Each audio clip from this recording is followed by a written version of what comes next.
Әдәбият бит инде ул һәр сәнгать түры кебек бик субъектив.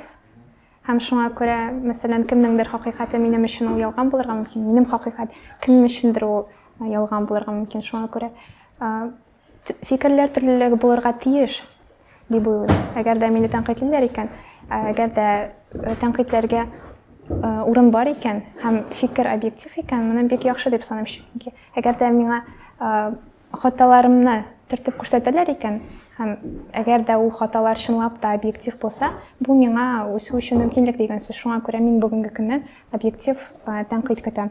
Яшьләрне мин артык гаепләмим. Миңа бүгенге гомумән нәкъ менә бүген тикшергән яшьләр иҗаты мине артык борчымый. Мине гомуми сыйфатлар яшьләр иҗатындагы борчый. Һәм мин шуларга тукталачакмын да. Аларда оригиналлык юклык, аларның тел байлыгы аз булу, дөрес булмаган синтаксис куллану, бер-берсеннән артык аерылып тормаулары. İzli makşaları bölgesinde onların yazmaların, hikayelerin, şiirlerin biz okup, onların küpmedir derecede nesneler yazanların indi ruhlara yaşayanlıkların biz onluyuz. Biz jüriye gidesi olan vakitte de şualarının orijinalliklerine umutladır. Orijinal olarak bulsa, yonaşa bulsa, nindir məğnəli bulsa, fikirli bulsa, eserlerini şöyle soylab alatırgan. Bugün de bizim bu edebi sutta şu nesnelerge iktibar itileşecek. Elbette sözde yok. Onlar küpmedir derecede tenkit eğitilirler indi. Hem koysuz yerde maktab bulabız. Onların maktarga da tırışırız. İdil jurnalında şu kahvaşiler işinin kilip çıgığı, ol bütünlüğü gümümen olganda edebi barışta bir edebi görünüş bularak anın buluğu ehemmiyetli.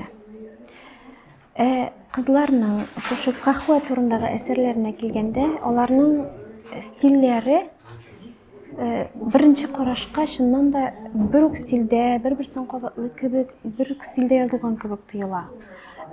Tirenge düşüp analizley başlasam, onların andağı mine şu kahve obrazının gına da türlü funksiyalar ötevi aşıqlana. Mesela Elvina Mingolina'nın eserinde kahve obrazı ol metafora bulup barsa, Alina Habibulla'nın hikayesinde ol egzistensial məğnələr alıp kile. Aygül Abdurrahmanov'nun da o simulakr, çipçista simulakr bulup bara.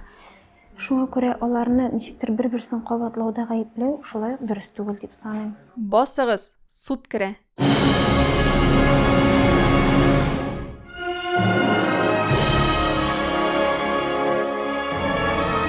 Oturunuz.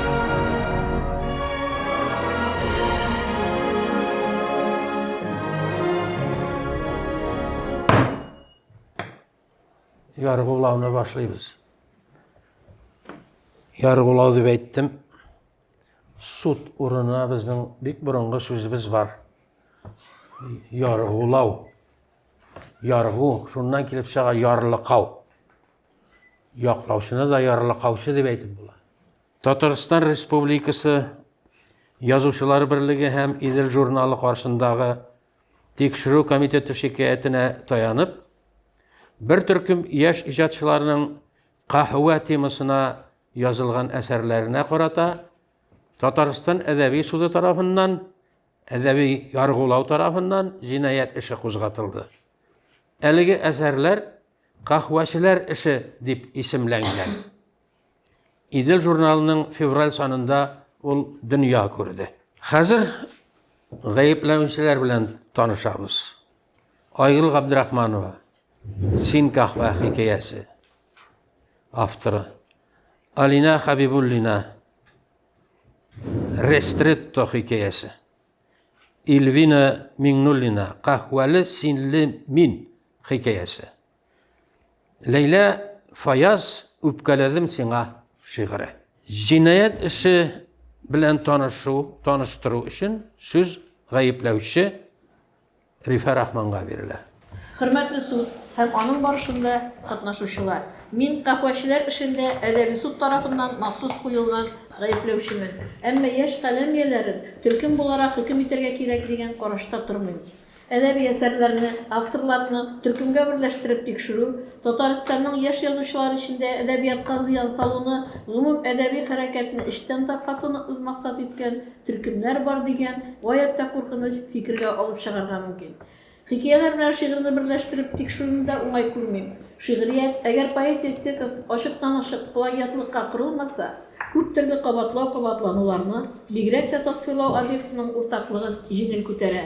Әлбәттә, аның бу сыйфатыннан файдаланып, поэзиябезгә бернинди яңалык алып килмичә иҗат итү гадәти бер күренешкә әйләнеп китә икән, югары сәнгати кимәлдәге оригиналь әсәрләрнең кыйммәте кими, әдәби табышларның, яңалыкның авторы онытыла, аның уңышларын башкалар кабул итә. Бу факт икенче берәүләргә шигъри мәртәбә атта алып килергә булышырга мөмкин. Мин объектив гаепләү тарафдары.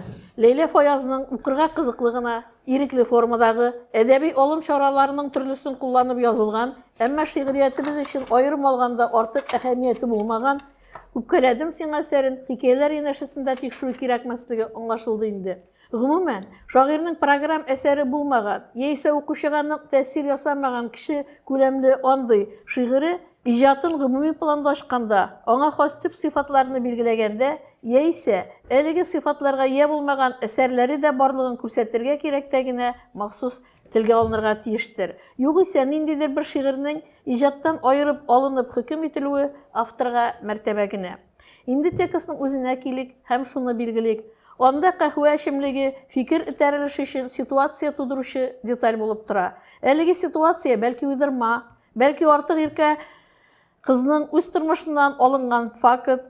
Моны ачыклау кыен һәм бу мөһим дә түгел. Үпкәләдем сиңа, бүген иртән артык кара кахва, суык. Шушы юлларны укучы кыз үзендә артык игътибар таләп итүчән, иренчә, кофе килмичә йокыдан да тормый, сөйгәне бары тик ул таләп иткәнгә, дежур рәвештә генә эчемлек ясый дип тә, башка чаракта уйларга мөмкин. Әмма шунысында шик юк, яшьләр арасы суынган инде. Алдагы юлларда шуны сөйли, китәм бөтенләйгә, җылы иркә җәйгә, хакым бар бит сиңа үпкәләргә. Күренә ки лирик мин элек хәзергә караганда да уйсызрак, рәхәтрәк яшәгән. Әлеге эштәлек планында да башкача да бәйләнерлек урын күрмим. Менә шуннан соң кыз сөйгәненнән киртәләргә юлыктырмавын, туктатмавын үтенә.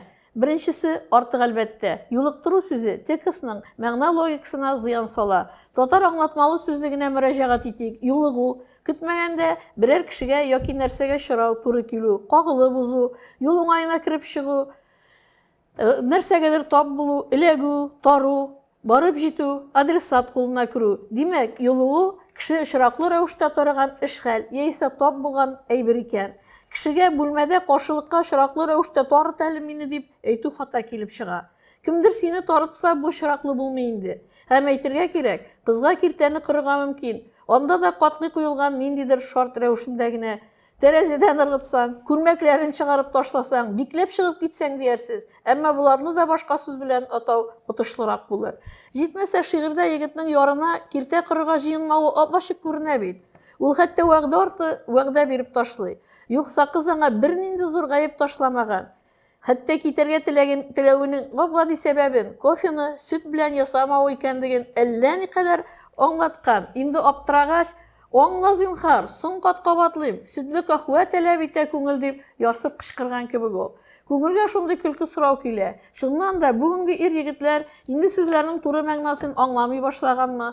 Кызлар алар кофены сөтле ясамаган өчен генә дә аерылышамы? Шулай итеп, автор һичшиксез лирик дип уйланган шигырь миңа юмор ягына борылгандай тоела. Уйламыйча укыганда уңышлы гына күренгән әсәрне җыентыкка керткәндә күпмедер камилләштерергә, һич юк аерым сүзләрен алмаштырырга, әсәрне мәгънәле итәчәк, син мине аңларга, хәтта ишетергә теләмисең, чынлыкта мин сиңа кирәк түгел дигән идея калкып торырлык үзгәртергә кирәк.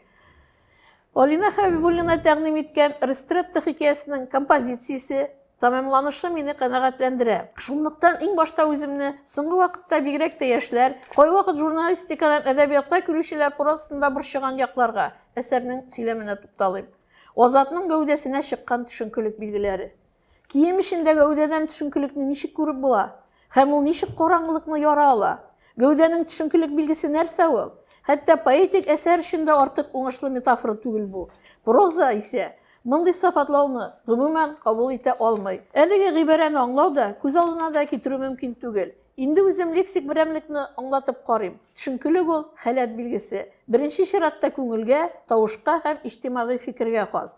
Тавышның түбәнлеген, ә калган икесенең быйыклыгын, кимсенүен, өметсезлеген аңлата. Аны гәүдәгә карата хәтта шиддәтелгән мәгънәдә дә кулланып булмый. Чөнки ул предмет билгесенә әйләнә алмый. Мондый каш ясыйм дип күз чыгаручы җөмләләр урын-урын текстны бозып тора. Хәтта укучыны тел матурлыгы белән әйдәп алып китергә тиешле әсәр башында ук бар ул. Әйтик, биек үкчәле туфлиләрнең тавышы дигән гыйбарәне кабулда иттек ди. Хәлбуки ул туфли үкчәләренең тавышы булса матуррак һәм дөресрәк. Ә менә биек үкчәле туфлиләрнең тавышын яңгыратып, uzun boylu jiren şeşli kız kилеп утырды җөмләсе тупас хата. Бердән, туфлинең үзенә тавыш чыгару сыйфаты хас булып чыга. Яңгыратып атларга барырга мөмкин. Җитмәсә, әлеге рәвеш утыру эш хәлен ачыклый алмый. Тагын бер тыңлагыз. Туфлиләрнең тавышын яңгыратып килеп утырды. Кызның туфлиләренең үкчәләрен шакылдатып килгәннән соң урындыкка утыруын әйтергә кирәк. Югыйсә үкчәнең урыны туфлидә түгел, кешенең арт ягында булып чыга. Шушы абзаста урындык буйлап тамыр җәйгән манзара турында сүз бара. Манзара күренеш дигән сүз. Бу җөмлә шулкадәр тупас күзаллана, әйтерсең утыргычтагы кешенең кешеме башкамы йомышы тирә-якка таралып, изез агып китә. Егет белән кызның очрашу вакыйгасын бу дәрәҗәдә ямьсезләргә ярамый бит инде. Хикәйләүченең шул чакта эспрессо дәлләне ярдәм итә алыр дип уйламыйм дигән бик йомшак җөмләне дә коры һәм дөрфа санавы шаккаттыра. Мондый сүздән бариста хәтта аңын югалтыр кебек. Җитмәсә, аның ялгыш шайкалган кайнар шынаяклары искә алыйк. Кайнар ичемлек түгел. Камиләне яндыра яза, пешерми, яндыра. Автор, әллә кайчан гына бер белмәгән егетләргә бу дәрәҗәдә юхаланып, эндәшергә горурлыгыбыз кушмый иде безнең. Ә сез инде матур сүзне дә тупаслыкка саныйсыз. Алга табанды кычкырып торган стилистик һәм мәгънәви хаталарның саны арта бара.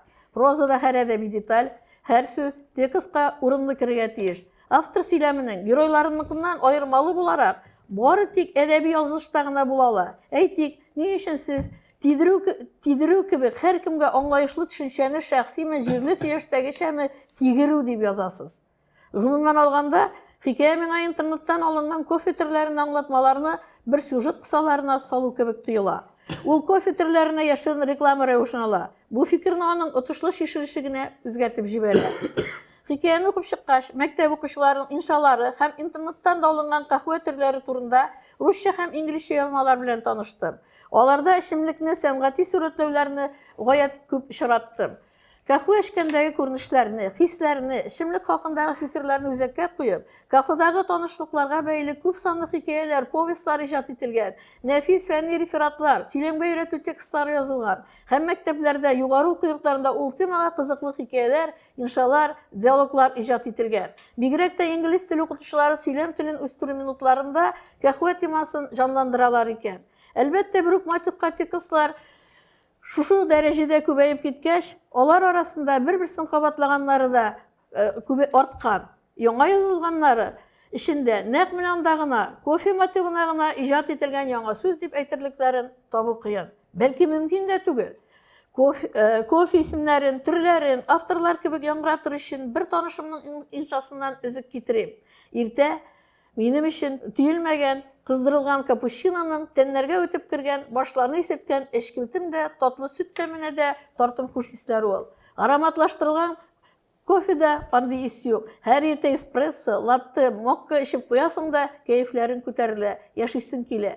Күбекле кофе эчми торып, һичкем хакыйкатьне аңламый дигән Шәйх Габделкабир. Кахва безне кырыс, җитди һәм фәлсәфи итә дигән Джонатан Свифт. Шулайдыр, Хәбибул Мина хикәясенең дөньяга килүе дә шуның белән бәйледер. Кахвага һәм аны яратучыларга кагылышлы дистәләрчә китапның кыскача эчтәлеге һәм аерым әсәрләре белән ныклап таныштым. Әмма барлык хезмәтләрне үк карарга вакыт җитәрлек түгел икән. Моңа хәтта бер елда җитмәс иде. Шушы күзәтүләрдән соң мондый нәтиҗәгә килдем. Бердән, әдәбият өчен бу тема яңа түгел. Икенчедән, Рестретто укыган әсәрләремнән тасвирлары һәм фикере белән Наталья Крайнер язган «Обязательно, наверное, может быть»-ны искә төшерә. Шул ук вакытта ул Макс Фрай төрле фәлсәфи фикерләргә алып килгән һәм геройлар тормышыннан үзенчәлекле зарисовкалар рәвешендәге әсәрләрдән туплаган «Кофейная книга» исемле бик данлыклы китап хакында уйлата. Крайнердан алынган һәм интернетта тарайтылып яисә киң формада цитаталар рәвешендә таралган юлларны әлеге җыентыкка аннотация рәвешендә биргәннәр. Таныштырыйм, кыскача гына өзеп алдым. Эспрессо – это жизнь, горчит, но бодрит. Капучино – это влюбленность, сначала терпко, потом сладко и легко, а на поверку вся та же жизнь. Латте – это мечты, эспрессо, разбавленный молоком надежды. И пенка, помните? Да. Еще есть мокка, кофе с горячим шоколадом. Мокка – это меланхолия, густая и тягучая. И ристретто – это смерть. Это когда вся жизнь одним глотком выпиваешь, просишь счет и уходишь. Китерелгән цитаталарга аваздашлыкны Алина Хабибуллина хикәясеннән җиңел табарга мөмкин. Бер-икесен китерим. Эспрессо ул тормыш. Телне яндыра һәм шул ук мизгелдә уятып җибәрә. Капучино үлеп гашыйк булу. Дөрес, егетнең үзегез уйлап таптыгызмы моны дигән соравына каршы кыз: "Юк, үзем түгел. Мин таралган фәлсәфәне бер тиенгә тинәп кенә куйдым" дип җавап бирә. Әгәр исендә калганнарны бер тиенгә генә тинәсә, җөмләләр башкача төзелер иде. Әлбәттә, автор билгеле цитаталарны иреклерәк тәрҗемә итә. Урыны белән үз сүзләрендә кыстырып җибәрә. Әмма аларның текстка турыдан-туры крайнердан күчкәнлеге барыбер ачык күренә.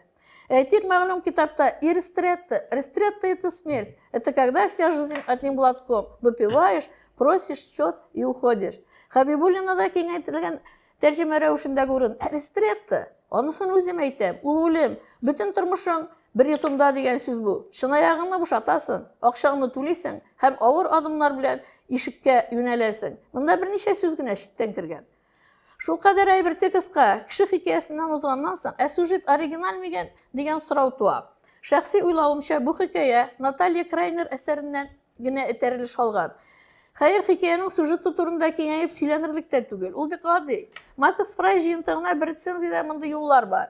Это исповедь от имени кофе. Хабибуллина әсәре турында да шуны ук әйтеп була. Кофе турындагы кешедән алынган юлларны сызып аттыңмы, хикәя таралып төшә. Кызыгы калмый. Чөнки барда әңгәмә кору алымы кофе хакындагы фикерләрне җиткерү өчен генә хезмәт итә. Аның үзенчәлекле тоелган тәмамланышы соңгы абзацка салынган идея күңелемә Джованни Арпинаның «Караңгылык һәм бал, мрак и мед» романына нигезләнеп төшелгән «Запах женщины» фильмындагы ресторанда барган күренешне китерә. Күзлектән, таяктан йөргән, атылып үләргә әзер герой кыз белән танго биегәндә кинәт үзгәрә. Хабибуллина хикәясендә исә шундый герой кыз белән кофе эчкәндә алмашынып куйгандай, чын сәламәт иргә әйләнгәндәй була. Әйткәнемчә, кәхвәле темада, кафеда утырышулар аша кеше психологиясын, мөнәсәбәтләрен ачуда сүз сәнгатендә бик тапталган. Аны дөнья күләм әдәбияттан соңгы елларда яшь прозаиклар татар әдәбиятына актив уздыра. Бу яхшы да, артык куркыныч та түгел, әмма алар сюжет, әдәби детальләр, вакыйга күренешләр ноктасыннан һич югы күпмедер яңа булсын иде.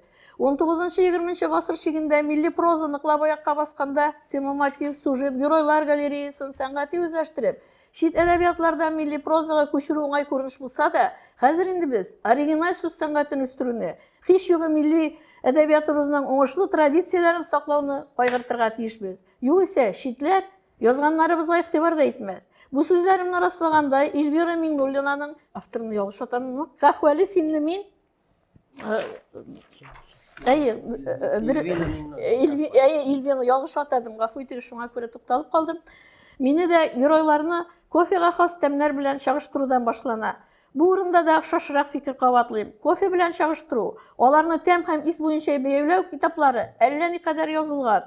Әйтик, Энтони Капелланың «Ароматы кофе», Скотт Раоның «Пособие профессионального баристы», Сергей Рёминның «Секреты кофе» китапларының исемнәре, ичимлек сыйфатлары турында да сүз барачагын алдан ук искәртеп куя. Мәскәүдә, кайбер башка шәһәрләрдә хәтта кофе йота-йота әлеге ичимлек турында китаплар уку бутикларына кадәр ачылган. Күзәтүләре яңа төр кофелар чыкса да, аларны шунда ук тасвирларлар, матур әдәбиятка кертеп җибәрерләр һәм тиз арада әлеге китаплар популярлашыр дигән фикергә китерә. Эльвина туташныкы кебек сюжеты бик гади, геройларның бер-берсен бәяләүләре, зауыклары, зауык аша табышлары кеше күләмле әсәрләрдә дә, хәтта кеше күләмле әсәрләрдә сурәтләнгән. Хәтта мондый романнар да бар инде. Бу темага язылган кызыклы китапларның берсе Кристина Спрингерның «Занимательная экспрессологиясе». Анда 17 яшьлек Джейн Тернер бариста булып эшләгәндә эчкән кофесы ярдәмендә кеше холкын бәяләргә һәм кайбер парларга кофе ярдәмендә бер-берсен табарга булыша. Монда да шушындый күренеш белән очрашабыз. Мини-хикәяләрне бик уйлап, игътибарлы иҗат итәргә кирәк. Эльвина героеның кофе турында уйланып йокыга киткәнен язганнан соң, шушы абзацларга күчә. Кәхвә темасына тирәнтен кереп киткәч, башымда дөресне кәхвә төрләре белән чагыштыра башладым. Билгеле, ул табигате белән йомшак булган капучино түгел. Латте, раф, эспрессолар читтә торып торсын. Бәлки дип, кәхвәханә киштәсендә озак кына сайланып торгач, баристага дәштем. Миңа бер маккиато, шушы кәхвәне инде күптән алып карармын дигән идем. Сүз җибен югалтырган бу абзац укучыны аптырашта калдыра. Башта әсәр уңышсыз кыскартылган, абзац белән абзац арасында әллә нидер булгандыр дип уйлыйсың. Аннан автор тарафыннан вакыт аралыгы махсус киселгән дигән нәтиҗә ясыйсың. Бу очракта алгач нукта куеп билгеләргә кирәк. Абзацның үз эчендә дә шушы хәл. Даими процесс турындагы фикер кәхвәханә янында торгандагысына уңышлый алганмый. Беренче җөмлә белән икенче арасында торырга тиешлеләре төшеп калган кебек. Авторга кәхвәханә киштәсендә озак кына сайланып торгач дигән гыйбарәне уйлап бетерәсе бар. Барда сайланып тора бит инде ул, киштәдә түгел. Киштәгә куелган кәхвәхәләрдә дә сайлана ала. Соңгы әсәр Айгөл Абдрахманованың «Син кәхвә» хикәясе алда телгә бәямны алганнарыннан конфликтның отышлы үстерелеше, кафеман психологиясын ачуы белән аерылып тора. Андый язмалар интернетта шулай ук җитәрлек. Над в эфире исеме белән сайт алып баручының «Дневник кафеманысы. Рассказ человека, у которого есть сила воли» истә калган иде. Эзләп таптым. Ул иногда на меня находит мысль сократить употребление кофе и сладостей, а лучше вовсе отказаться, пить чистую воду дип башлана. Дневник кафемана темасы белән интернетка кергәч, тагын әллә никадәр үзара охшаш язмага эләктем. Кәхвәханәдән эчү теләгеннән арынуын тасвирлаган Константин исемле егет хисап көнен 1 гыйнварда башлаган. Комсомольская правда сайтында журналист Алиса Соколова да кәхвә эчү белән көрәшүен бик детальле тасвирлап биргән. Галина Гришинаның кофедан баш тарту көндәлеге бер атнага сузылган. Ичимлеккә хирыслык турындагы игезәк диярлек әсәрләр интернетта кутышкыч һәм туйдыргыч дәрәҗәдә күп. Иң кызыгы шуларда кофеның тасвирламалары бер төсле, берсеннән-берсенә күчеп йөри.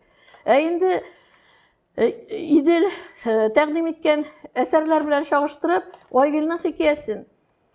Айгөлнең хикәясендә үзара мөнәсәбәтләргә зуррак урын биргәнлекне әйтә алам. Теле матур гына булса да, Айгөлгә дә текст синтаксисына бәйле киңәшләрем бар. Шуларның берсе урынсыз рәвештә җөмләне каршы кую теркәгеченнән артык сүзләр кулланып башлау. Соңгы мисалны гына китерим. Кухняга чыгып, кәхвә кайнатам. Үземә түгел, кабат укырга соңга калучы кирәк. Каударлана киенеп йөрүче сеңлем өчен. Үзем салмак кына ява торган кар бөртекләрен карый-карый бер стакан җылы су эчәм. Алдагы җөмләдә сеңлегезнең кофе эчүе турында сүз бармый. Димәк, чираттагысын аңа каршы куярга кирәк түгел. Монда артык. Сез кофе ясауга җылы су агызуны гына каршы куя аласыз. Ул очракта исә теркәгече шул хактагы җөмләләрне янәшә ялгарга тиеш. Интернетта кофе эчүченең физиологик халәтен, психологик хәлен, фәнни тасвирлаган хезмәтләр, кофеманлык турында әсәрләр, аннан шул котылу процессында кеше организмында барган үзгәрешләр, күңелендәге кичерешләр, кофе эчүнең башкалар белән мөнәсәбәткә тәэсире һәм башка шул юнәлештәге язмаларның саны юк. Әдәби каймага салда утыр. Бар кешегә керү мөмкинлеге булган интернет әдәбиятка бер яктан материал, тема, идея бирә. Икенче яктан авторлар үзләре бай тормыш тәҗрибәсенә әдәби шималга ия булмаса, каләмнәренең тапталган, кабатланган юлдан китүенә дә ярдәм итә. Бу хакта әле безнең өчен яңа кебек Макс Фрайдның данланган җыентыгын укучылар да бик ачынып язганнар. Берсенекен генә китерим. Это сборник рассказов, объединенных лишь одним. Их герои любят кофе. В конце каждого рассказа можно найти какой-то интересный рецепт этого напитка. И это единственный плюс книги. Ну ладно, не совсем единственный. Было несколько интересных рассказов, но не более 5. Их же в книге 35.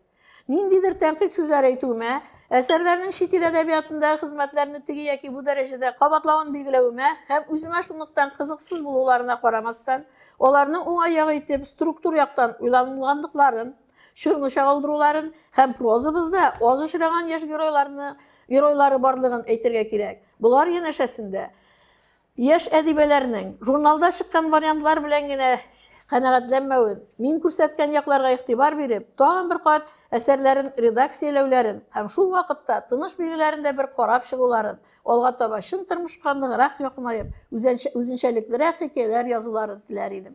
Rahmetli Qazi, men bir soraw bermekçi bolam şunda ok. Mümkinmi gaýyplawşyga?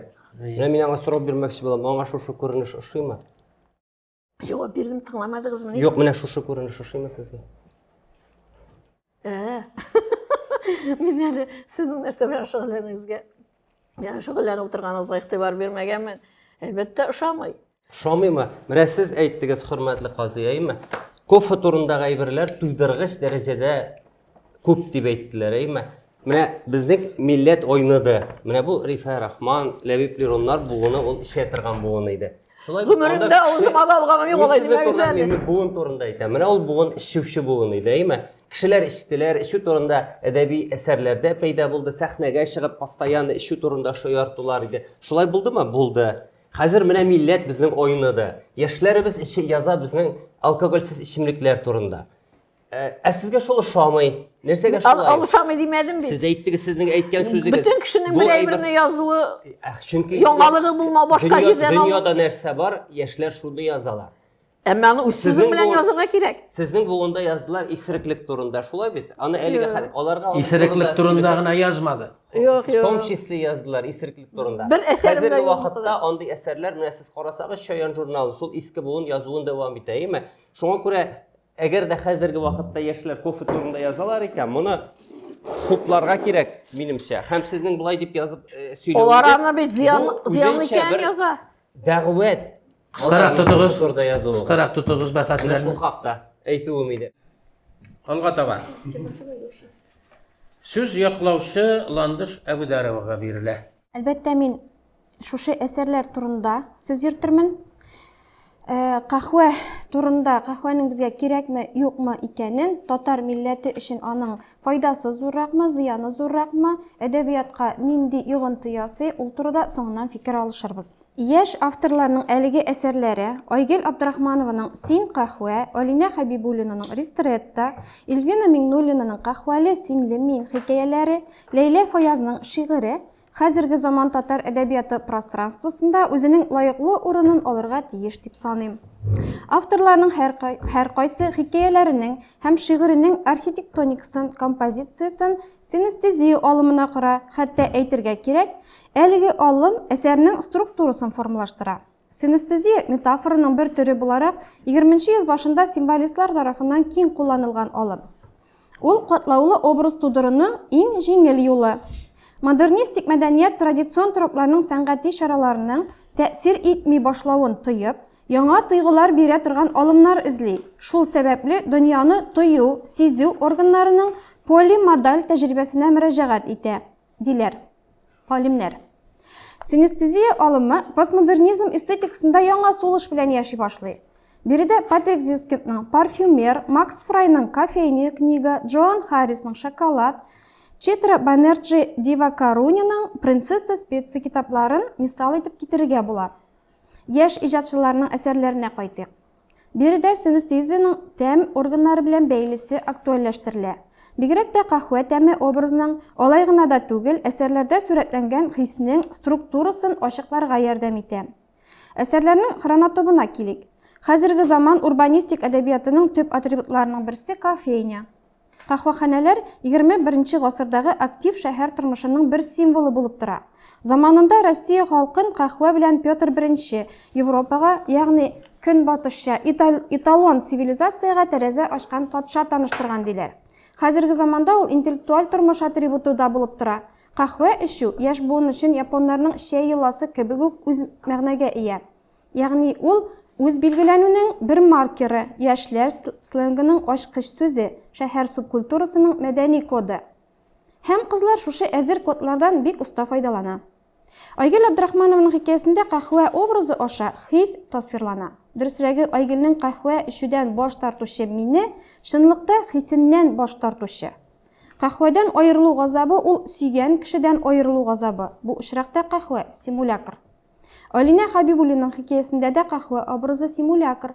Ул кахва төрләренә экзистенциаль мәгънәләр сала. Авторлар шул рәвешле постмодернистик эстетика кысаларында укучыларына уен тәкъдим итә. Ристретто үлем ди аның герое Азат. Шунлыкта Ристретто эспрессоның бер төре. Ул эспрессога караганда тәмлерәк, татлырак, тыгызрак һәм шушы бер йотымлык кына кахвадан калган тәм узакка җитәрлек. Автор әсәрендә аның тизлегенә, бер генә йотым булуына басым ясый. Шуның аша укучыны үлемнең табигатына игътибар иттерә һәм үлемне девальвациялый. Алга таба сүз кахваның капучино, латте, мокка һәм үзең пешергән дарчинлы төрләре турында бара. Тора-бара укучы сүзнең кахва турында түгел, яшәү, тормыш, гашыйк булу, өмет, хыяллар, мәхәббәт һәм үлем турында баруын аңлый. Булары яшәү белән үлем арасындагы адам баласының яшәү мәгънәсен тәэмин итә торган категорияләр. Кахва төрләрен символлаштырып, Алина фәлсәфи нәтиҗәләргә юнәлеш күрсәтә. Ул финалга җитәрәк үзең пешергән дарчинлы кахвага Ристреттоны, ягъни мәхәббәткә үлемне каршы куя. Авторлар укучы белән симулякрлар телендә сөйләшә дидек. Ягъни алар аңлы рәвештәме юкмы үзләре тасвир иткән хиснең реальлектәге чагылышын түгел, аның икенчел дәрәҗәдәге функциясын. Айгөл белән Лейла очрагында аерылышу газабының, Илвинаның хикәясендә киресенчә егеткә булган хисне тануның мөмкин булган бер чагылышын беренче планга чыгаралар. Ягъни алар шәхес һәм аның хис кичерешләре турында Кулланучылык җәмгыятендә киң таралган масса күләм мәдәният чаралары ярдәмендә бу очракта ул кахва ниндидер бер салкынлык, алардан читләшү, ягъни отчуждение белән бәян итәләр. Чынбарлыкта аерылышу газабы да Алина хикәясендәге кебек депрессиядә башкачарак, еш кына күпкә авыррак кичерелергә мөмкин. Хәтерләсәгез, Ларс фон Триерның Меланхолия киносы бар иде. Анда депрессия ул дөнья бетү белән тәңгәләштерелә. Бу нуктадан без әлеге әсәрләрне гиперреализм кысаларында бәяли алабыз. Чөнки гиперреализм көндәлек тормышка, аның предметларына, объектларга зур игътибар бирә. Ул объектларның физик үзенчәлекләрен микроскопик төгәллек белән чагылдыра. Шуңа күрә дә кызлар кахваның бәләкәй генә тәме белән генә аерылып торган төрләрен аерып чыгарырга сәләтле. Менә эмоциональ эчтәлек предметның, объектның асылы читтәрәк кала. Бу гиперреализмга хас әйбер.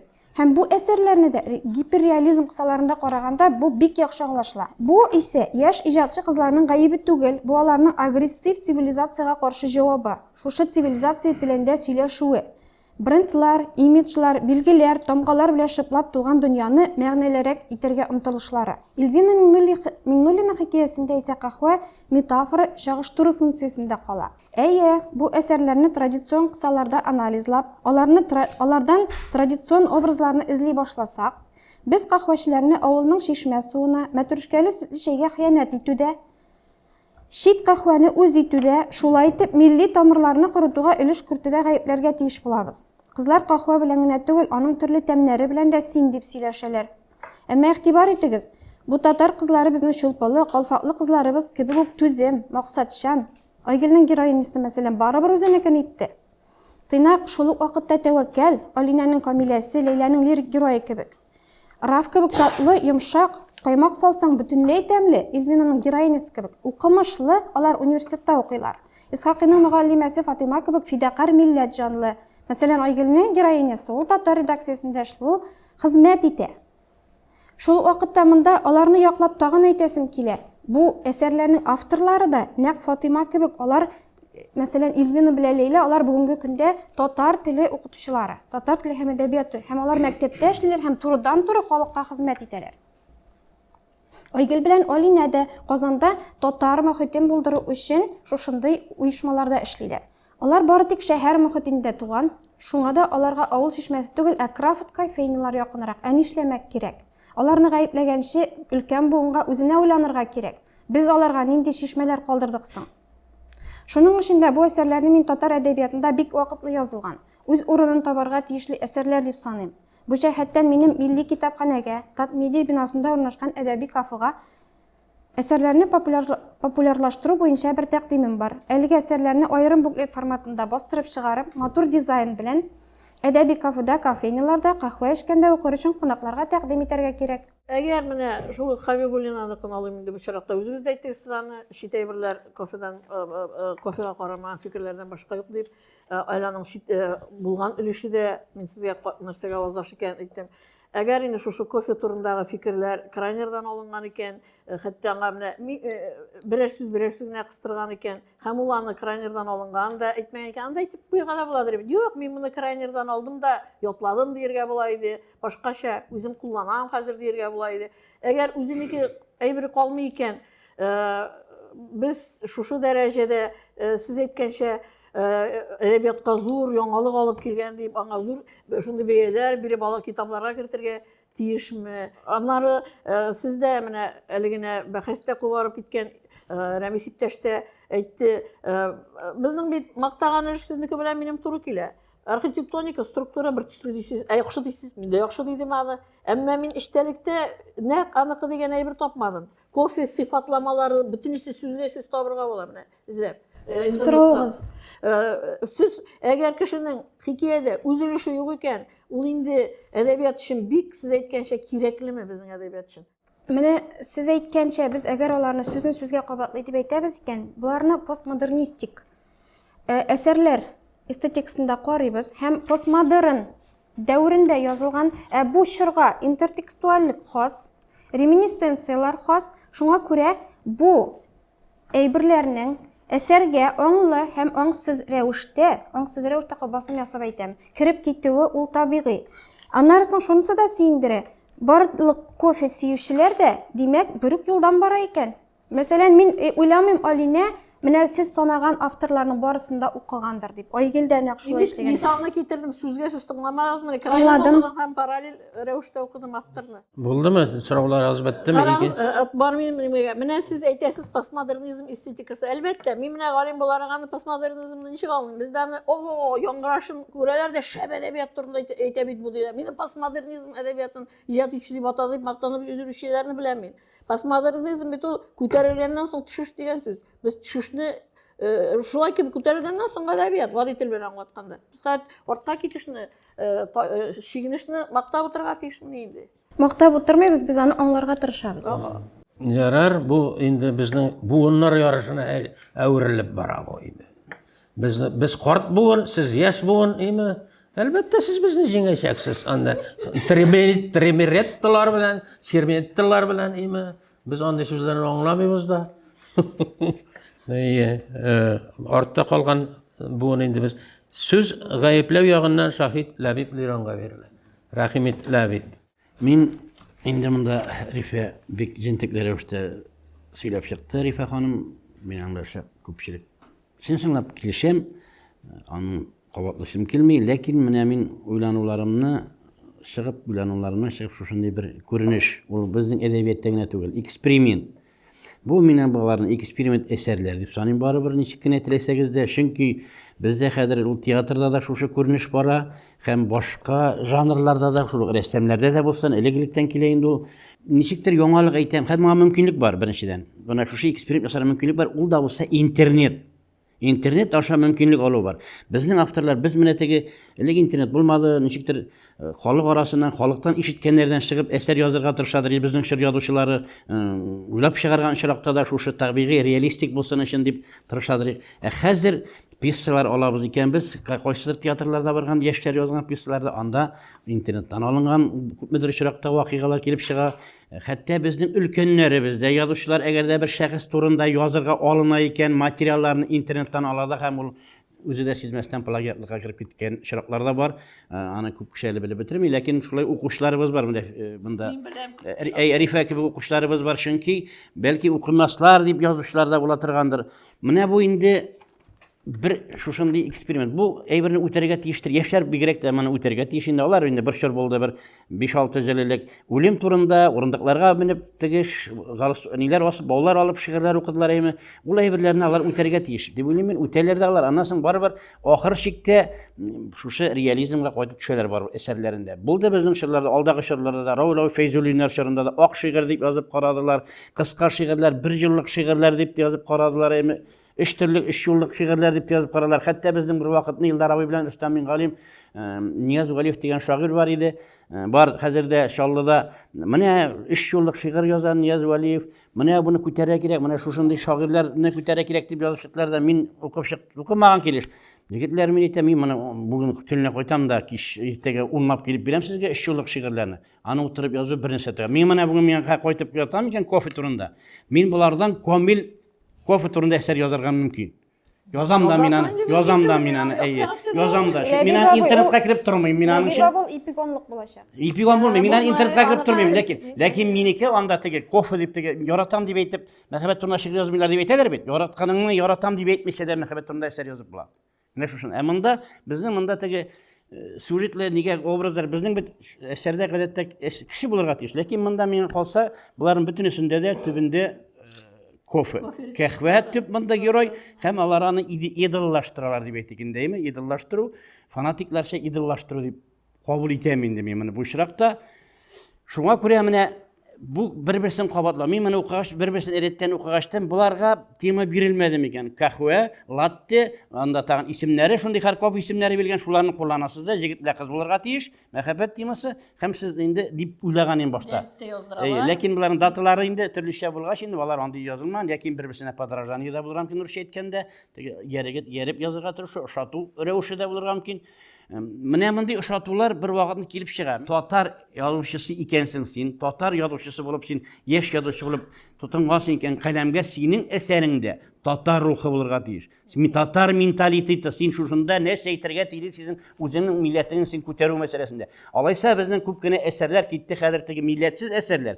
Ham ular internasionalizm ruhi bilan Tigesen de ana isim taqib bekjengel pappandiyizm deb ana bizning qo'y bir qolimalarimiz shunday temalar bilan sho'rlab bitirarlarda tiginin boshlari qota bizning qo'y bir yozuvchilarni o'shab aytdi. Men shu stilda yozam ekan deb o'zining narsasini yozmagan kelish. Bizning shoirlar orasida Rashid Garayni sen avval turunda shab yozasan deb maqti shu bosib orasına kiritib jiberdilar Rashid abini. Shundan chiqara olmadilar. Endi shab shi'rlar butun temaga yozgan bo'lar edi. Yevtushenkolar bilan o'qigan shoirni burib kiritib jiberdilar bizning qirdan chiqmadi. Bütün şiirde oruç tabuday aylanıp qo'yta qola boshladi. So'ngga ata boshladi. Mana anglaysizmi shunday birini? Agar da bizning vaqtimiz ekan, kahvada malaz, ul ikkinchisinde ul endi boshqa ishimlik turida yoza boshlagan ekan. Boshqa narsani ko'tarir ham bo'lmaganroq tema degan bir kitob boshli ham mana akringina kelirga mumkin. Bizning Tatarga da kelib kira, millatine de balasızlık degan bir kelib kira boshlaydi. Mana propaganda ürete başlarlar tura bara agarda vaqtında tanqidiy so'zlar bo'lmaganda bala topmoq degan birlar o'z kunini o'zing ko'rish uchun ki bular butunsiz zapotdan kela, kompyuterdan kela, internetdan kela. Internet big ol tege qati bir, tege jig'ishli bir. Mana shunga ko'ra men endi o'z vaqtında kalam ahillari yoshlar begrek de şu tonatlı bulular bilen de begrek alar tonatlı balalar. Bugün yıllar bütünse tonatlı kızlar alar, özlerin alar yazabileler. Hem ekrinlep mana şuşu nişiktir var milletke yüz bilen buralarlar deb bileyim. Her bir narsani o'ylab bitirek gerek deb aytaman. Bir taqir yozilgan mumkin kofe turunda. Endi bütün kishi birga yoza boshlaykan. Ul endi og'im degan shu tishini ham shu manda sudning tip ishi sud ishida kahvachilar degan ishi deb aytilib, o'zini oqlay boshirab. Algatama söz yoqlov yog'indan shohid Ramiz Latipovga beriladi. Ayda endi sen söylab bitirding bo'g'ay. Men hali boshlamadim da. Seni şişenin sonundan çıkarırsın. Yok, şişeden de içinde suydu. Men maxsus hazırladım. Men ora qizdir deb o'ylaganing. No, siz o'ylagansiz begaybat bo'lgan. Men uni ko'rsatirga tiladim. Mana nechik etib sizning munosabatingizni. Bunda qabatlov degan bir ul kofirning temlari bo'yicha g'ana. Ham siz asarning tubini, aslini, uning falsafasini ko'rmagansiz deb o'yladim. Men natijaga keldim. Kofeda bitinen siz ana songa abzasını oxusanız, ul əsərdə mana şuşa yaşlarının fəlsəfəsi. Siz özünüz aytdınız yaşlar mana biz ul buğunu anlamayız. Məsələn, men ana anlar qatırışdım, ham anladım. Kim aytdi? Siz aytasiz, onda qabatlanğan. Biz usullar oxutam sizdən yaxşıroq anlayım. No siz meni bildirməgəz, alaysa. Siz aytasiz bit.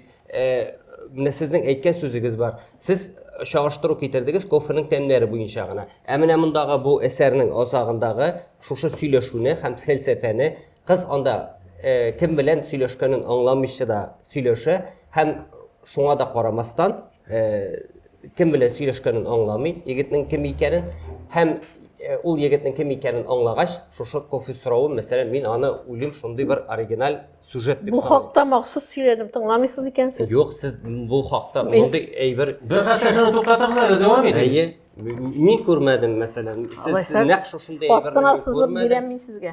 бирсез. Сөйләгән әйберем. Һәм мондагы сезнең әйткән менә бу җөмләләрдәге ниндидер теге сез әйтәсез шатаклыклар дип. Мин ул шатаклыклар дип аны күрмим, мәсәлән, билгеле кайберәүләре генә бар. Ә менә мәсәлән анда кофе яндырды дигән сүзне мин аны мәсәлән үзем кабул итәм, ниндидер бер күчерелмә мәгънәдә әйтү дип кабул итәм. Шашка, шынаяк турында сүз бара, кофе түгел. Шынаяк яндыра дигәнне. Мәсәлән, шынаяк ничек яндырмасын? Әйдәгез, кофе салабыз да тотып карагыз яндырыр икән. Пешерә анса аның туры мәгънәсендә әйткән сүз. Ә монда ул яндыра дип әйтергә тели. Кешенең йөрәгенә тиярлек итеп әйтә. Минем фикеремчә, ул менә шулай. Мин аны шулай дип кабул иттем һәр хәлдә. Сез ничек кабул иткәнсездер? Аннан соң мәсәлән, мин әйтмәкче булам, менә бу әсәрләр алар менә бүгенге заманның, менә бүгенге яшьләрнең, бүгенге әдәбиятның, бүгенге тормышның чагылышы. Сез аны сезгә улай бер ошыймы, юкмы? Әмма бүгенге без нинди тормышта яшибез, яшьләр нинди тормышта яши, шул тормыш ул шуның чагылышын без күрәбез. Менә шушы тормышта. Сез менә кофені зыянлы дидегез, һәм кофега әйләнеп кайтсак инде. Солтан бит инде бер заманны Османлы империясында шундый хәл булган, кофені тыйганнар. Мәхмүд 4-нче ялгышмасам 17-нче гасырда. Ул аны ни өчен тыйган? Чөнки алар кешеләр җыелышып, кофе гәпләшеп, үзара тере аралашу вакытында солтанга каршы нәрсәдер уйлап чыгаралар дигән фикердән чыгып тыйган. Менә хәзер бит яшьләрне әйтәләр, алар телефонда гына утыралар, бернинди тере аралашу юк дип әйтәләр. Ә менә без бу әсәрләрдән күрәбез, тере аралашу бар, һәм шушы тере аралашу вакытында кеше үзенең күргәнен яза икән, һәм нәрсәдер фантазияле икән. Моның нәрсәсе мин монда бернинди теге фаҗига күрмим. Сез инде теге кофе тыйган Османлы солтаныш рәвешендә хәзер кофе ул зыянлы дип монда сөйләп утырасыз. Рәхмәт ясавыгызга. Гаепләнүчеләргә сүз бирәбез башта. Кемнәр инде? Айгөл. Айгөл, әйдәле. Хәерле көннәр. Гаепләүчеләргә дә, яклаучыларга да, казыга да бик зур рәхмәт. Фикерләр өчен. Фикерләр күп була, кешеләр күбрәк булган саен фикерләр дә төрлерәк. Һәрбер фикернең үз урыны бар дигәндәй. Монда яңгыраган фикер дөрестән дөрес, бу үзенә күрә буыннар бәрелешенә әйләнеп калырга мөмкин, чөнки сез фикерләгәнчә без фикерләп бетермибез әлегә. Киләчәктә бәлки башкача булыр. Әлегә кахва темасы, кахва ул минем көндәлек тормышым, чөнки мин кофены эчемлек буларак та яратам, аны халат буларак та яратам. Һәм әлеге халат белән бәйле рәвештә туган ситуацияләрендә яратам. Шуңа күрә бу минем реаль тормышым, мин шуңа күрә моны бүгенге көн тормышы дип язган идем. Язманы мин яратам. Ул миңа үземә бик ошый. Сез әйткән фикерләр белән кайберләре белән килешәм. Стилистик хаталар мәсьәләсендә әйе анда урыннар бар, төзәтергә кирәкле урыннар бар. Аны кайтып укыган саен аңлыйсың кайда инде хата барлыгын. Аларны кабат аерым кайтып сөйләшергә мөмкин. Гомумән алганда әйттем бит инде кайбер фикерләр белән килешәм, кайберләре белән юк. Ничек кенә булса да бу язма шәхсән минем өчен урынлы, шәхсән минем өчен яшәргә хаклы. Рәхмәт. Рәхмәт. Алина, Хабибуллина. Әйдә, Алина. Хәерле көн барыгызга да. Сезнең фикерләрегезне тыңладым. Шулай ук кайберләре белән килешәм. Ләкин килешеп бетмәгән моментлар да бар. Мәсәлән, шул ук башка бер текстның минем хикәядә урын алуы бу интертекстуальлек, бу күренеш әдәбиятта бар һәм аның урын алырга хакы бар дип саныйм. Кахва мәсьәләсенә килгәндә, бу шулай ук мин үземнең хикәямдә бүгенге көн героен тасвирладым. Үзем кахва белән бик мавыкмыйм. Ләкин минем яшьтәшләрем арасында кахвага бик мөкибәт киткәннәр шактый. Һәм шуңа күрә, әгәр дә мин бу хикәямә кахва образын кертәм икән, мин башкаларны, үземнең тирәдәгеләремне әдәбиятны укырга, әдәбиятка тартырга теләдем. Чөнки мәсәлән мин аларга әйттем, менә кахва турында хикәя яздым дип. Һәм шактый гына яшьтәшләрем миннән хикәяне сорап алды. Һәм шуңа күрә Шул рәвешле мин башкаларны да, бигрәк яшьләрне кыска жанрга хикәяләргә тартырга теләдем. Шул ук стилистикага килгәндә, әлбәттә, мин аны үзем дә беләм. Шулай ук кире кайтып укыганда алар әле берникадәр вакыт үткәннән соң кире кайтып укыгач та алар яхшырак күренә. Һәм аларны да киләчәктә яхшыртырмын дип өметләнәм. Рәхмәт. Мин тел ягына, ягъни сүзләр, читтән кергән сүзләргә менә монда гына үзебезнең сүз бар килеш булган очраклар очрый бирелә. Мин шул турыда әйтмәкче булам. Айгөл Габдрахманованың «Син кахва» атлы хикәясе. Коллегалар дисез. Менә генә һөнәрләшләр дигән сүз дөрап әйт инде. Күзләремне көчкә йыртып ачтым. Беренчедән күзләрем түгел, күзем. Менә бездә күземне ачтым дибез. Монда ачки, урыста ачки. Бездә күзлек. Урыста шаровары, ә бездә шалбар. Ягъни берлектә ул. Менә бу парлы әйберләрдә ул татар теленең кануны. Bütün уйларым синең турында дигәндә, синең тирәдә, синең хакыңда дигән матуррак җөмлә кырып булыр иде. Синсезлегемне кабул итәргә теләмәгән җанга да кахва кирәк. Менә синсезлегемне кабул итәргә теләмәгән җанга да кахва кирәк. Мин аны аңлыйм. Кахвада җанда кахва тели. Синсезлегем дигән сүз татар телендә мин очратканым булмады синсезлек. Синнән башка дигән әйбер бар. Синнән бүтән көнне сөясең дигән әйберне. Менә монда уйларга кирәк бу турыда. Мин катгыян әйтмим, үзең уйла.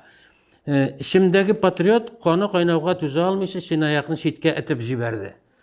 Bunu anlayım min mənə Rəmis etmişli, min anlayım, yaşını anlayım, lakin imi tatarşa tügül bu. Təki vitivati tildə yazılan, içimdəki patriot başqa şaraq anlatırğa kerektir deyip ölüm. Şey qaynar, piştim, şınlıqda ise şey tüzüp bulmaslık aşı hem küpten soğungan idi. Pişken bulgaç indi bu obraznydır indi özü salqın deyip eyteyim. Eğer parfümer bulsam, hoş bir yasav ustası, islime yasavşa deyip de alıştırıp bulur idi. Min şolay iter idim mesela. Siz yaş yazışılar mümkün kadar tatar sözlerini kullanırğa tırışırız.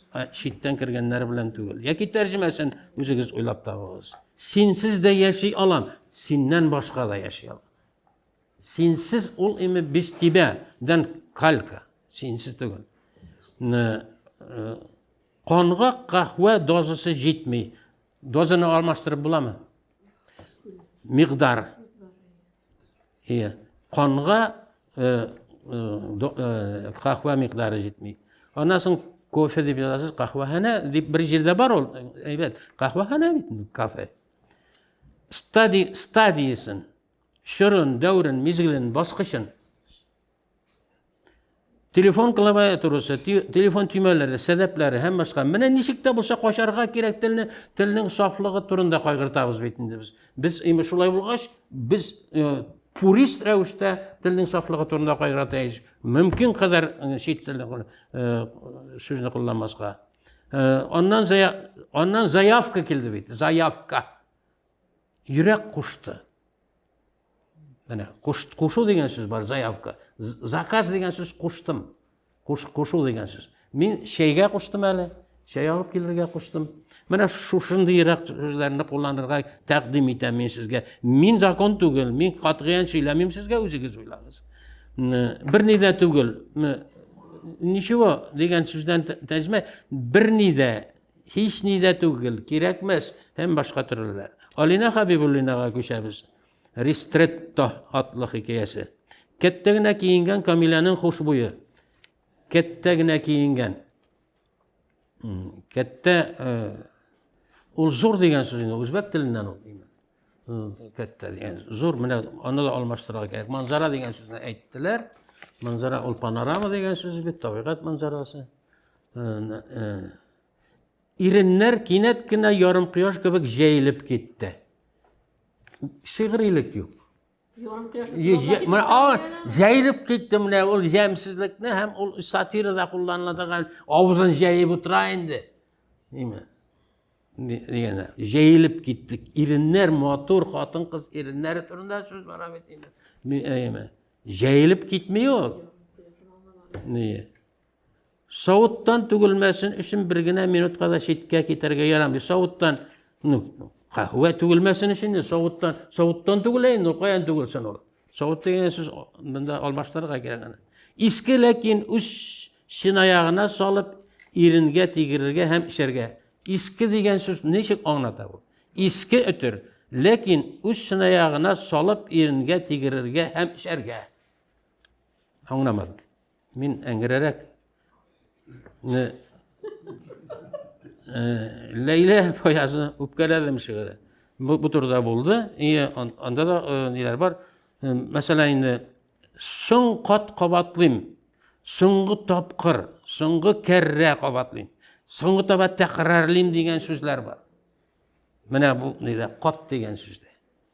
Bütünüsün kullanığız siz. Tekrar, qabat, kerre degen sözler.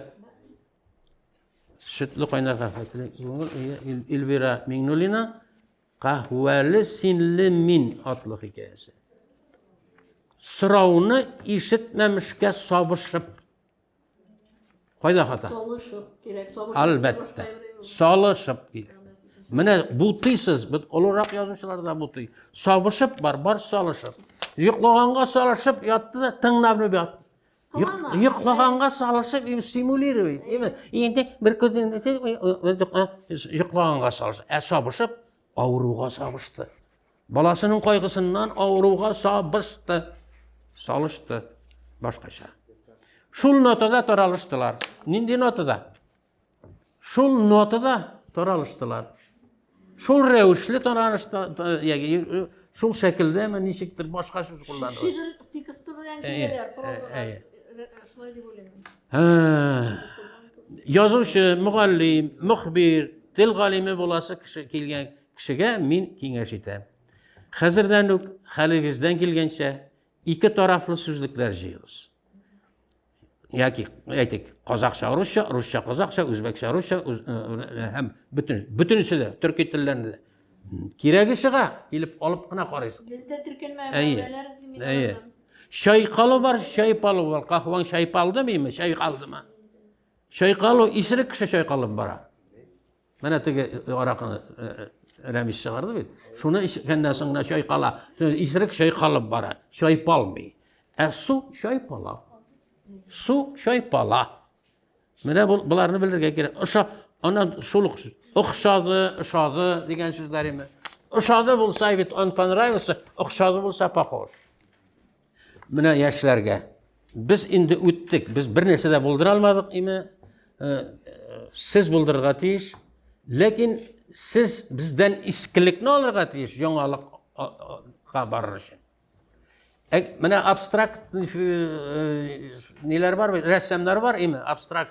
Onlar don qozanalar. Lekin ular boshda real resimler yazıyorlar. Rembrandtlarını qarağız, annasını qarağızdagi boshqa mana imi bütün narsa eng boshda karandash bilan tushirib o'ranalarda imi kerak ekan jonli etib yasab qo'yalar, lekin u abstrakt yazmagan. Shundan u don jog'li. Siz mana shulay bo'larga tegish. Siz bütün tarixni o'rganib, tatar tilini o'rganib, niqlab o'rganib, siz modernist bo'larga tegish. Shu negizda modernist. Bundan boshqa modernizm bo'la olmaydi. Mana bunda tarix, bilim, birinchi Tatar davlati qachon qurilgan, birinchi Tatar so'zi qachon yozib qoldirilgan tarixda ul bundan 2030 yil ilk Tatar so'zi yozma ravishda qolgan. Bizning asrga qadar 209-yilda birinchi Tatar davlati qurilgan. Bizning asrga qadar. Mana shularni o'rgangandan so'ng boshqa din, masalan, felsefe, dinni öğrenirge gerek. İslamlıqına tügül, bütün dinin de felsefesini öğrenirge gerek. Felsefe deyip bunda söz çıktı. Baka men felsefe kurmayın bu şehirlerimizde. Bakami felsefe kuruyor. Felsefenin buldurur için ota-ananın felsefelerini öğrengenden sonra siz özünüzün ayrım felsefe. Aytık Kutuy, Gazel Kutuylar Sibir kitabı jürgenler. Dige, indi modernistlar imi, futuristlar imi, imajinistlar. Olar imi munşa Sibirkileri taqab jürgenler imi. Lakin olar andan kiri qaytqan. Bakale mene siz munşa Sibirkisini taqab jürüysiz. Tuqay ne için imi popülerlik kazana? Ul mullalıqqa oqan, dinni bilgen ol. Medrese bitirgen imi. Şuna göre bizde şulardan örnek alıp bütün nigizni kuruyuz, mana bilimni kuruyuz da anası modernistga ko'sharsiz. Tatariston Respublikası Yazıcılar Birliği hem İdil jurnalı karşısındaki Tatariston Edebi Sud oturuşaq, yargıla oturuşun Qazi Rabit Batullah qatnaşında bir türküm icatçılarının ayrımalığına Aygül Abdurrahmanova, Alina Habibullina, Leyla Fayaz, Elvina Mignunilarının qahva temasına bağışlap yazılgan eserlerini tekşirdi. Әлеге суд işi, qahvaçılar işi, Sultan Galiyevçiler işi, Boğa işi, Jidigençiler işi buldu zamanında deyip istenip tarihte kirip qalaşaq. Edebi sud, edebi yargılaw tübendeki hüküm kararını çıkardı. Bu eserler tecrübe şeklinde yazılgan, hem özleri de ondan başlartmaydı bu ilim. Hem til yağından nık tekşirilirge teyiş. Ondan sonra indi olga taba tenkit. Ondan siz imi bir tenkit sede tınlamağız. Ne sizge şoň ekeydi? Sen özüň nişik barasın ol. Bu qırt terlerge şanmağız imi. Barğızdı var. Yeki sen imi tenkitnin kiregin alıp şunu özleştirip riza bulup olga taba gitiniz. Qaysı sizge jaylı? Qaysı sizge jaylı? Şul yolunu saylağız. Rahmet. Yargılaw tamam. Bu edebi sud bik canlı bardı. Mena gümmen sudlar nerse bilen uşuy. Anda birgine kişide yosalmalanıp, internette көрсәтәчәкләр дип матур күренергә тырышып утырмый. Үзен табигый тута. Нитили шуны сөйли, һәм әле ул кайчакта бәхәсләшүдә бер үзара шаярашу, бер-беребезне аңлап, яратып тарткалашу кебек кенә. Әдәби суд бит аны каты, ямсызрак яңгыраса да кемнәрдер өчен атамасы шын улай бер дип кабул итәргә кирәк түгел. Шул вакытта аның тәнкыйден җитди кабул итәргә кирәк. Яклаучылар үзебез беләбез ки, һәр вакыт төрле уңай якларын әсәрнең табарга тырышып, бәлки инде үзләреннән дә булмаганнарды да өстәп тә сөйли торганнардыр. Чөнки адвокатларга ничектер геройны түгел инде гаепләнүчене ağır situasyondan alıp çıkarga kирәк, куткарга кирәк.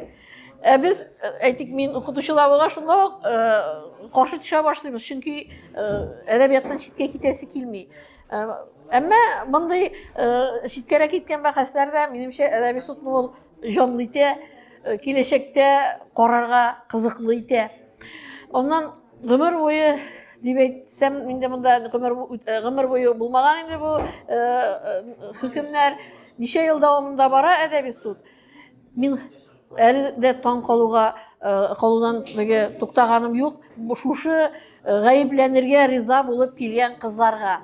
Алар барысы да танандылар. Шуңа күрә алар үзләрен бердән яклый алырбыз дип ышаналар. Икенчедән, алар киләчәктә үзләренең әдәбиятта каласыларын беләләр. Аларга bir яктан ярдәм дә кирәк, икенче яктан үзләрен пропагандалау да кирәк. Өченче яктан алар шушы бәхәстә ныгырга дип килә. Менә минем шундый бүген дә рәхмәт хисләрем зур гаепләнүчеләргә. Мин үзем андый сабыр кеше түгел. Миңа нинди дә булса тәнкыйть итсәләр түзмим, каршы әйтәм. Алар бит шул кадәр сабыр калып тыңладылар. Мин алар алдында баш иям. Һәм һәрберсе безнең әдәбиятның киләчәге дип уйлыйм мин бу кызларның. Әлбәттә аларны игътибарга алырга кирәк. Әдәби судка күбрәк хатын-кыз үз әсәрен куя.